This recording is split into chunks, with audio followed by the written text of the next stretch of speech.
Hello, class. We are going to do our Chapter 2, Section 1 notes today.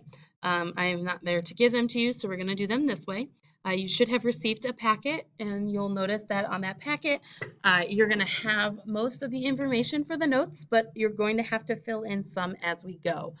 So as you work your way through the video, you're going to fill in the missing information on your note sheet. And then when I'm back in tomorrow, we'll do some activities to help us with this. In this first section, we're going to look at matter as a whole. So we're going to talk about what matter is and how we know if a substance is matter. And then we're going to talk about elements, compounds, and mixtures. So we're going to talk about what a pure substance is, which are elements and compounds, and we're going to talk about mixtures and the types of mixtures we have as well. We'll also talk briefly about some chemical formulas and how we can use chemical formulas to help us distinguish if we're looking at them between elements, compounds, and mixtures as well. All right. So first of all, chemistry.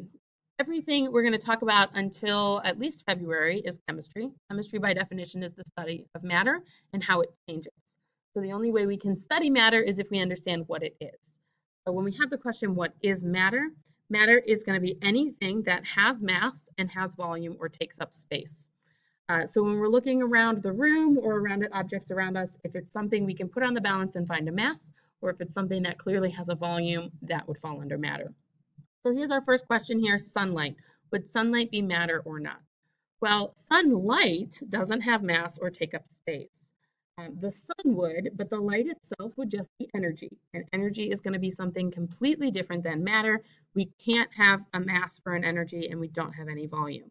So the sun itself would be matter, but sunlight is not. Same thing with heat. Heat is just an energy. You can feel heat, you can feel warmth, and you can feel cold, but it doesn't have mass and it's not going to take up any space.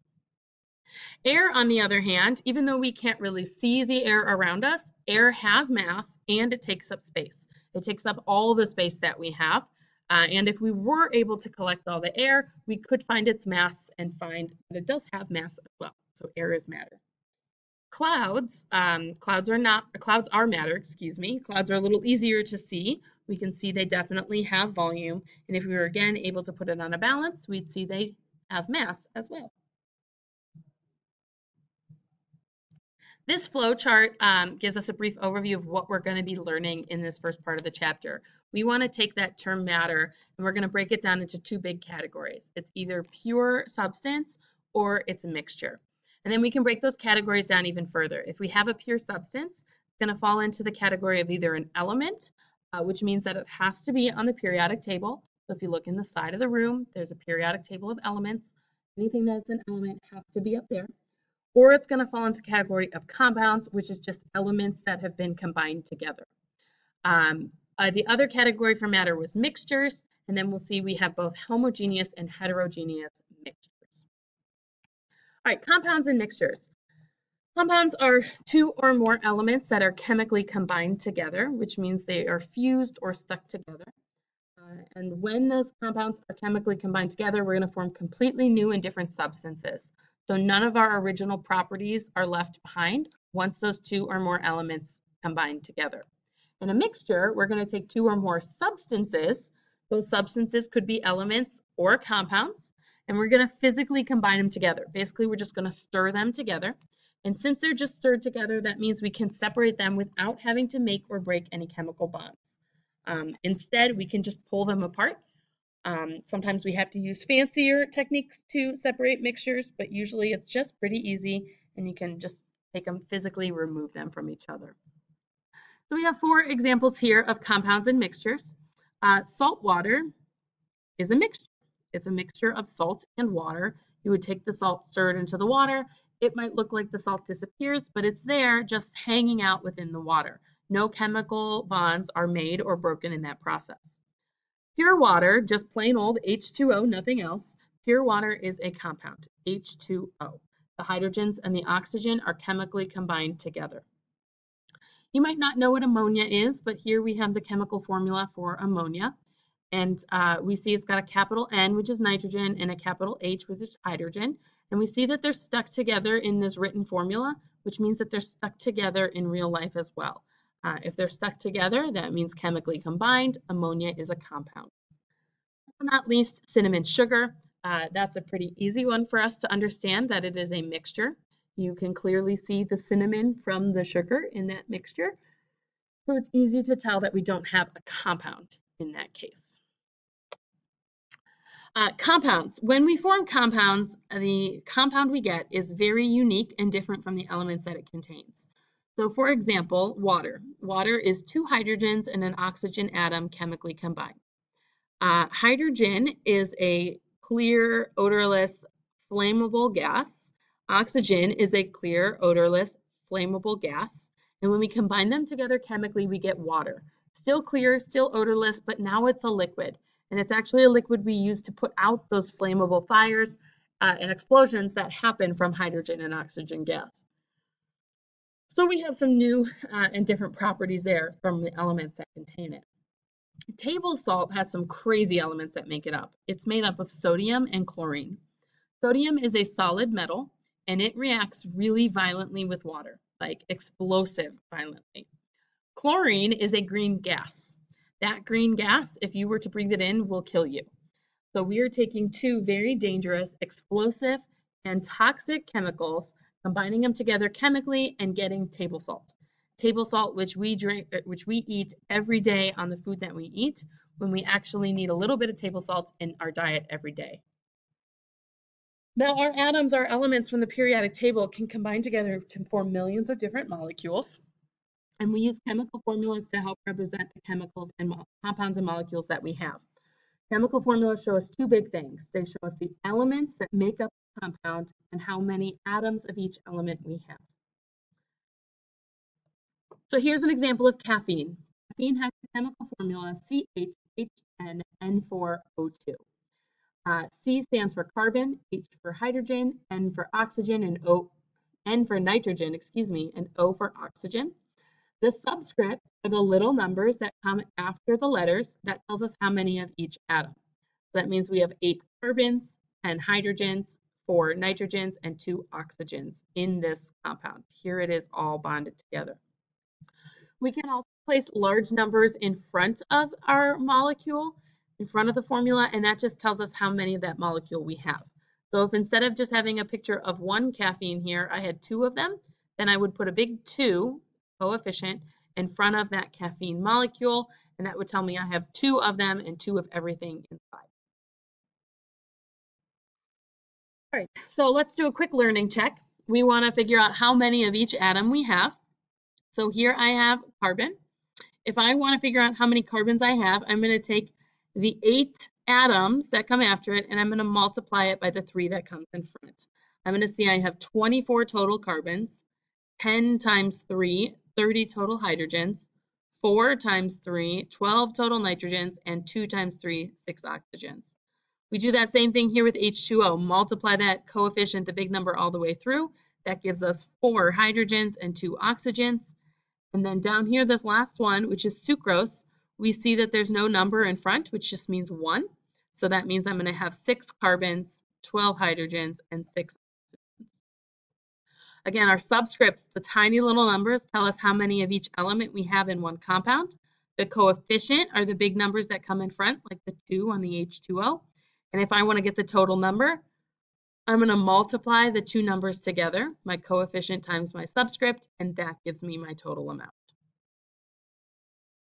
Again, feel free to pause at any time if you need longer to write something down. We want to divide our matter into two big categories, pure substance or mixture. A pure substance means you have an element or a compound. This is matter with a fixed composition, meaning it's not going to change from one substance to another. If we're looking at hydrogen, it's always hydrogen, no matter how big or small the sample. It also means it has definite proportions, meaning if we're talking about water, water is always 2 hydrogens and an oxygen, H2O. It's never going to be more hydrogens or less hydrogens. If we change the number of atoms we have, we change the compound or element we have. A mixture, on the other hand, it can contain lots of pure substances, elements, and compounds mixed together, and the composition is not fixed. What that means is I could make salt water, and I could make salt water with a lot of water and a little bit of salt. You could make salt water with a lot of salt, but a little bit of water. They're both considered salt water, even though there's varying amounts of salt and water in both mixtures. So because of that, our composition is not fixed. There is no set ratio or amount we have to have for it to fall under that mixture's name. Compounds. As we said, compounds are chemically combined, so they can only be separated using chemical means. For example, electrolysis, which is sending an electrical current through, for example, a liquid like water, or heating can help us separate bonds and break bonds as well.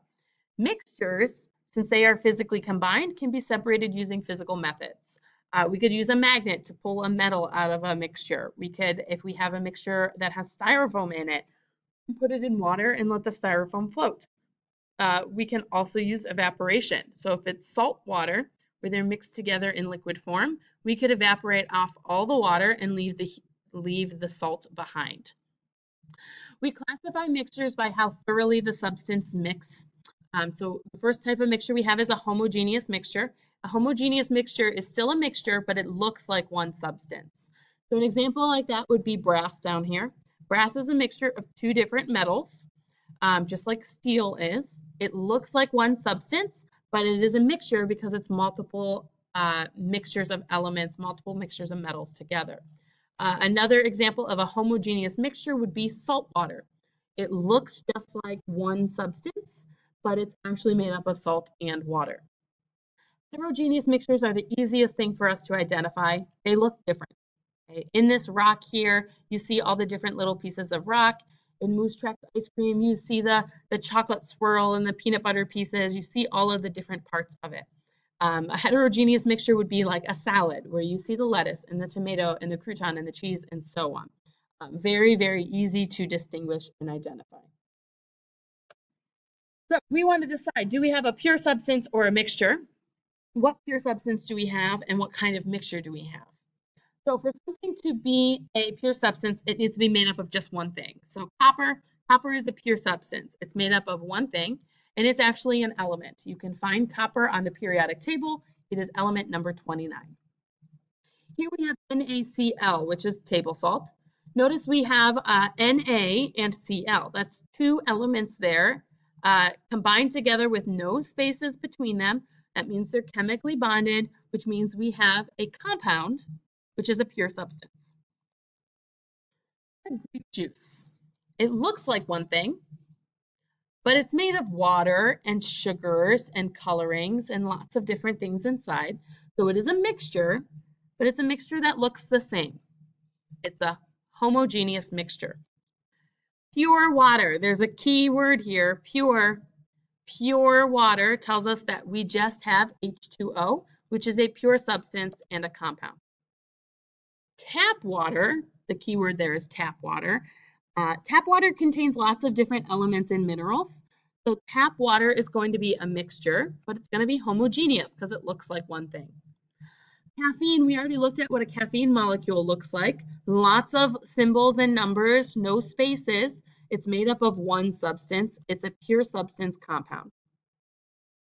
Gatorade, like grape juice, we've got colorings, we've got water, we've got sugars inside of it and lots of other things. We have a mixture and we have a homogeneous mixture. And then last but not least, gold. Gold can be found on the periodic table. It's element 79, which means it is an element, it is a pure substance.